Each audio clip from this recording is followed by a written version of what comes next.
Сосема сте ја утнале кандидатурата за пратеник, ако сметате дека ваша работа е како пратеник да поправате граматички грешки во законите. Че тогаш сте утнале кандидатурата. Че идете ки граѓаните и вратете си ја назад.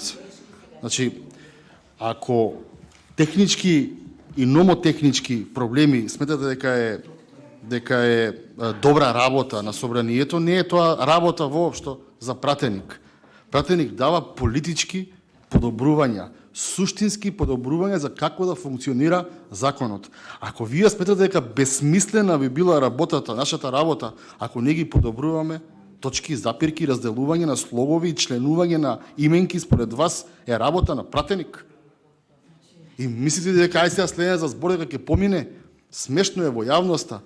И јас не го зборувам ова од аспект на било која злонамерна причина, го зборувам аспект на сите, бидејќи 120 луѓе носиме вакви закони и се смее народот.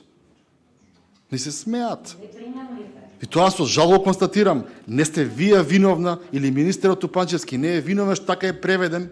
И пак ви повторам, господјата Мизрахи има природни науки завршено. Ако таа нашла 15 граматички грешки, значи има реален проблем законов. И човечки да ви кажам, дайте да го трнеме, има волја за законот се разговара, нека го поправат, нека го средат, 3 дена наредни, комисија пак ќе го закажете. Ја не гледам зашто потреба да браните нешто што не се брани.